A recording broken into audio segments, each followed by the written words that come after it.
Hey, welcome to Real Man Can, where I do everything from canning to gardening to plumbing and sheetrock. If there's anything that you want me to go over and make a video of, let me know. If I can do it, I will.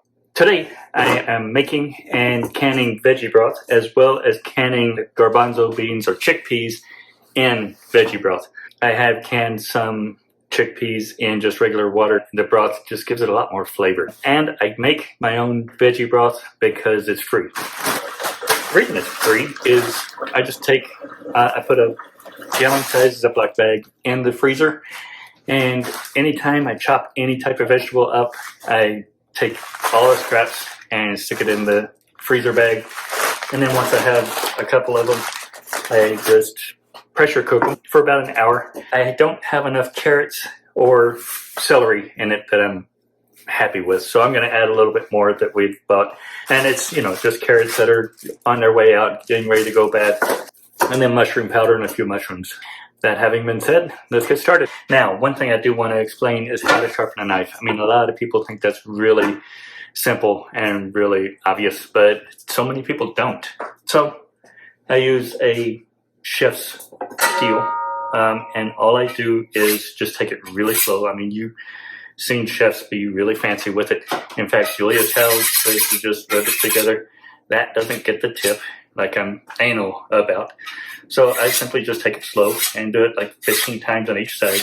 If your knife's really dull, then just do it on before and after you use it, which is what I still do.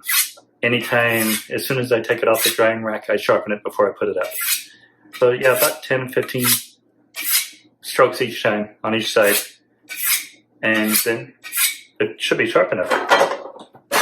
So now all I'm going to do is just dump the 2 bags of frozen vegetables in. They can be defrosted, they can be frozen, doesn't matter. The skins of onions, everything goes in it. Any scrap vegetables that I have. And some people do leave the stems on it. I don't. But then it's just a matter of, chopping them into reasonable sizes. Okay, now if you have like the actual roots on here, you might want to cut that off. Otherwise, just chop it up in reasonable lengths and put it in. Now, according to my wife, the best gauge by the amount of celery you put in is whatever will fit after you get everything else in. So I'll get a couple more and then it should be good. Okay, now just fill it until the water is covering it, maybe even an inch above it. Oh, shoot. Okay, one thing you might notice is that it is a little bit full. The max, where is it? There's a gauge over here. It shows the max level for pressure is way down here. I'm going to have to take some of that out. I need to chop up some mushrooms. Now, don't worry about the mushroom taste. Some people don't like mushrooms at all. I'm one of them. Can't stand mushrooms. But the thing is, this just gives it a heartier flavor. You won't actually taste the mushrooms in it. Now, just slice them into chunks. It doesn't have to be tiny. In fact, that could be too small as well, but it doesn't matter. As long as it's in manageable chunks. So, I already took the ring off. So, quite a bit of mushroom powder. Don't be afraid to use it.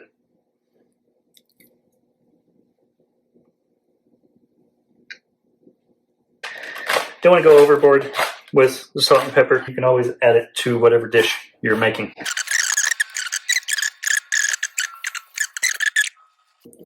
Okay, yeah, that looks about right. Good. Okay, so now that we've got everything in it and ready to go, I've got the dishwasher going with jars in it. I've got it on sanitized modes. Once they come out of there, I'm going to fill them and put them right into the pressure canner.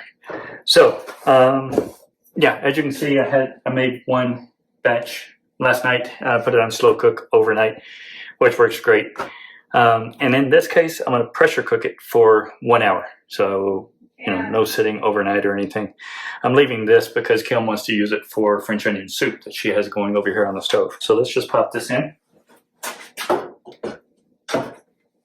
Crank it up. Let's do pressure cook on high for 1 hour. There. Now we're going. It should take, I don't know, hour and 15 minutes, whatever it takes to get up to pressure. Okay, the jars just came out of the dishwasher. The broth is still going with 28 minutes to go. So what I'm going to do is I'm going to start preparing the jars to make the beans, to can the beans. I'm going to start with the garbanzo beans. Well, I've got two different types. I got garbanzo beans and black beans. I'm going to do the garbanzo beans, the chickpeas in the veggie broth that's getting ready to come out. And then the black beans I'm just going to do in filtered water. Okay, I'm going to start with about a half a cup of beans per jar. I'm going to pour it over a bowl because I know if I spill one, it's going to go somewhere and be lost forever. Now, you normally want to look the beans, which means spread it out on a cookie sheet or something with higher sides. And you're looking for any rocks or anything that is just a regular bean, just colored.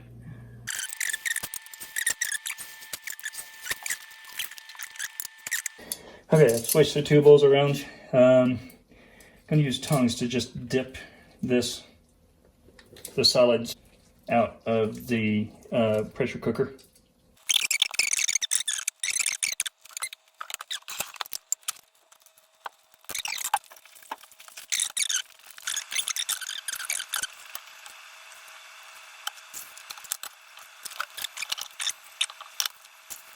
Okay, let's sample this, get the seasoning just right. And now I've turned the pressure canner and the kettle back on to get those going and hot. Get everything hot at the same time, and then we'll get started canning. Okay, everything's hot right now. Let's fill some jars. I turned the heat down on the pressure canner only because I think it's at about the same temperature as the broth and the water in the kettle. So remember, we're going to just fill the last row, this row closest to you, with the broth. The other row is going to be hot water. Okay, now you want 1 inch of headspace, exactly 1 inch. Each notch of this is a 1/4 inch, so that would be 1/4, 1/2, 3/4, and 1 inch. So what you want to do is put it into the jar. There'd be 1/4, so on and so forth. This would be 1 inch. So you want it to go right to the bottom tip of the debubbler. All right, so let's start with the broth.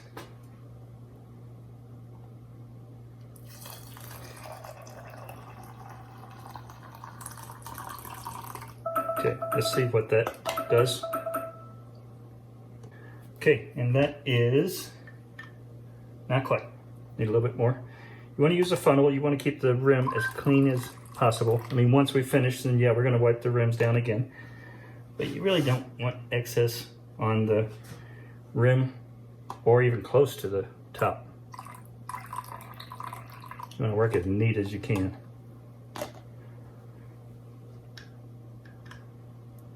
Okay.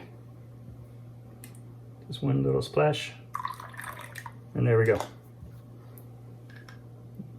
Okay, now we're exactly 1 inch. So we'll just continue across the back that way.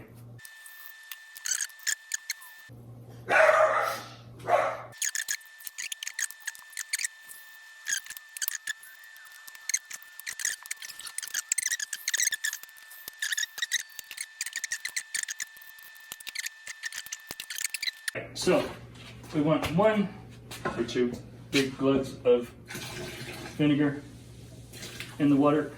That just keeps the jars clean.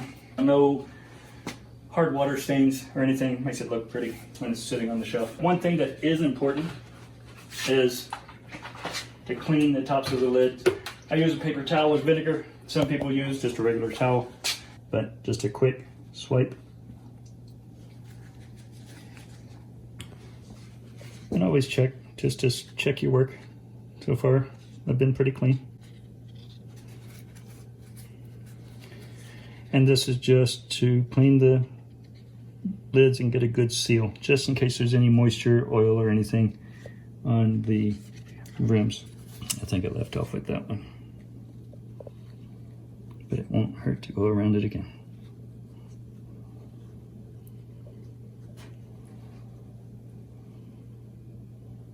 Okay. I like to just kind of make it an assembly line, but that's just a personal preference.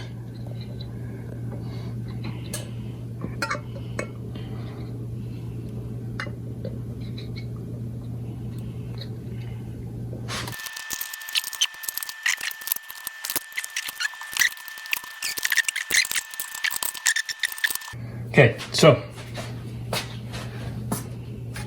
you want to get a good twist on it. Don't crank on it, but good, you know, get them nice and snug.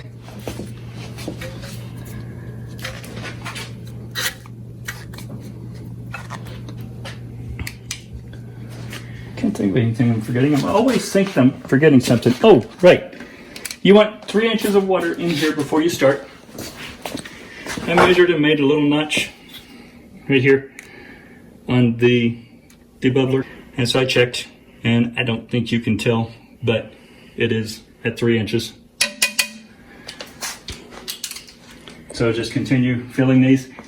Okay, so be careful not to let these touch. I know there are a few people out there that just put the jars in, they don't really care if they touch or not. That's to keep them from vibrating and against each other or against the side and shattering. Now I'm backwards. My notch back here should be here.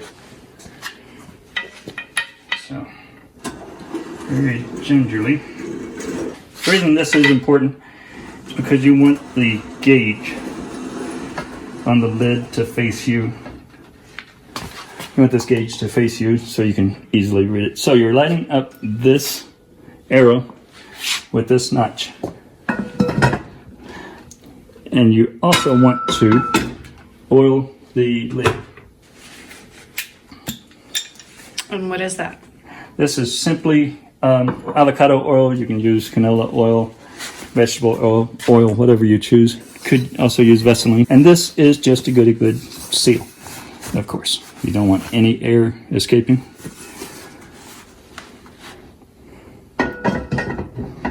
Okay, now you want the same exact gap all the way around, right here.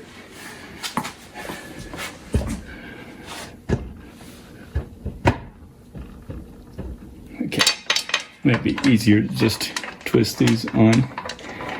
And you want to go to the opposite sides. You can use this to twist. Oh, okay, yeah, you can use this to twist it up.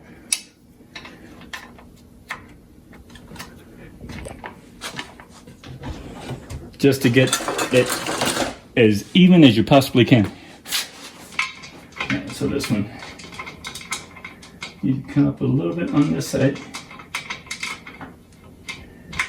Now use that to push that side down.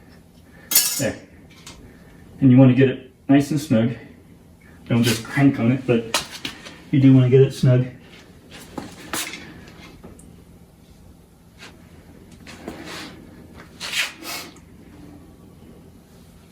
Okay, so crank up the heat on the canner for 75 minutes. We have just started venting. I don't know if you can see that. But it is, I just set a timer for 10 minutes. We're gonna vent for 10 minutes and then we'll put the jiggler on. Okay, now you can hear the steady flow of steam coming out of the pressure canner. That's been going on for 10 minutes. We set a timer. And so now we want to put the jiggler on at the 15-pound, you can just see it, 15-pound mark. Okay, now I recommend using tongs because you do have hot steam coming out of here.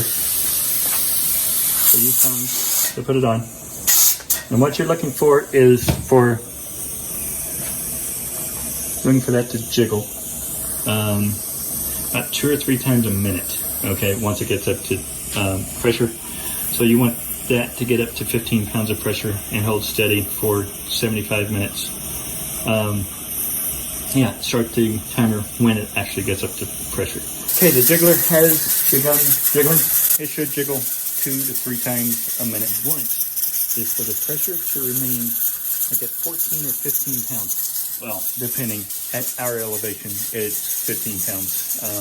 Have a tough time getting it above 14, so I'd say 14, 15 pounds. Depending on your elevation, you're going to have to look it up and check it. Now, I just need to set a timer for 75 minutes. Okay, I have maintained it at 3 to 4 jiggles per minute on the jiggler.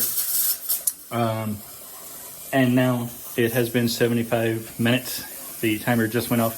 So now all we're doing is shutting off the burner and letting it set. Do not take the jiggler off. Do not take the jiggler off. You need to let it naturally release all of the pressure. You're not releasing any pressure. You're turning it off, and it will eventually release all the pressure. Once it does that, then you can remove the lid and take out the jars and set them on a towel. But don't take the jiggler off 1 second too soon. You can let it sit longer. Just don't take it off early, okay? And I don't know how long this is going to take, so I'll see you as soon as the pressure's gone. Okay, since the pressure is completely at 0, we can take the jiggler off. It's a little warm. And loosen it the way you tightened it. So opposite screws all the way around.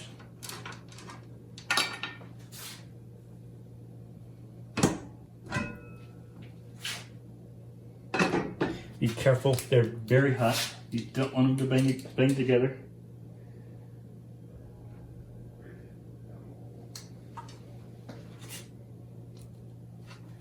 Take them out, set them on the towel, make sure they're on a towel. And you'll see that they're still, let me grab this one. See that it's still bubbling, still cooking. If there's any water on the lid, just leave it. And you'll start hearing them pop and sealing. Don't press them down. All right, just heard a couple of them pop. Do not press the button down. Okay, that is very important. If you do press the button down and it stays, that could be a false seal, which means it didn't seal and it will go bad. So just let them set for 12 to 24 hours. You can hear them popping. And at that point, you can press it down. Anything that doesn't seal at that point will have to be reprocessed, or actually probably better just to put it in the fridge and use it. Okay, the broth is cool now, so I'm gonna start everything cold. Everything needs to start at the same temperature. Hot, cold, doesn't matter. As long as it's all at the same temperature, that way nothing breaks. The broth is gonna be a little cloudy, but that's actually what I want. I'd rather have flavor than crystal clear broth. And that's the reason I added the mushroom powder and all the extra flavors to it. Here again, you're gonna want a 1-inch headspace.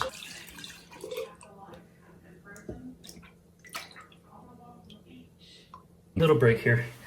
Got a little vinegar on my glasses. So why do you can? Everybody has their reasons. Put yours in the comments section. I'd like to hear it. I'm sure other people would like to hear it too. Some people can because they find something on sale and they want to use it. Some people have a garden and can straight from their garden. We do. You'll have a chance to take a look at our garden. When we start growing it, we have everything from tomatoes to, I think Kim's doing a few pumpkins this year. I got loofahs, the little scrubby sponges. You actually grow those. A lot of people don't realize that. You'll see that as well. Whatever your reason is for canning. People do it to save money too. Now, I do want to warn you, chances are slim that you're going to save money within the first 2 or 3 years, because you're going to have that initial cost of jars. You're going to have the initial cost of, lids and everything. And if you're canning from your garden, you're going to have that cost. You're going to have to amend your soil,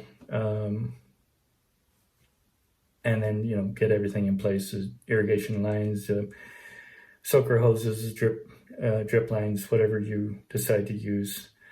It's going to be at a big expense. I mean, if you have to bring in water, if your water is not up to par for a garden, then you may want to have to truck in water. That'll be a cost of a tank. So there's going to be a lot of upfront costs. In the long run, yeah, you'll save money, especially if you save seeds. Well, the seeds aren't that expensive, but if you save seeds, if you find something you like, save the seeds. Because there's always a chance that wherever you buy them won't sell the seeds the following year. We've already run into that with a few things, a couple different tomatoes, and Kim mentioned a couple other things, I don't know what. But yeah, comment on it down below. Let me know what your why is, what your reason for canning is, canning or gardening.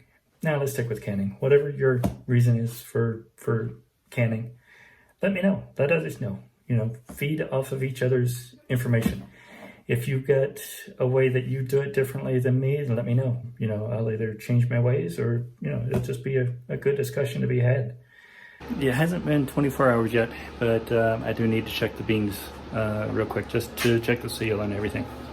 Okay, I told you not to press down on them last night. Now that's been long enough that just check it to make sure it has sealed. If you hear one of them click, then that means it didn't get a good seal. You need to reprocess it or just stick it in the fridge and use it. So I've already got one in the fridge, but they all sealed. Now what you want to do is take off the rings, leave the lids on of course, check it. You should be able to lift it up by the lid, and if you can, that's a good seal. This one's a little tight. I guess I tightened it down too much. Yeah, I took a ring off of a tomato soup yesterday, and the ring stuck too well, and so I pried on it a little too hard and the entire lid came off. So now we gotta eat that, even though we had just opened one. So these look good except for that one. Now the reason to take the rings off is, well, if it doesn't seal, then it's going to, or the seal breaks, and gas will build, and with the ring off, the lid will just loosen, whereas with the ring on, the jar could explode on you. So it's better to know than not know. Yeah, and so that's where we stand. Okay, that's it for now. Until next time.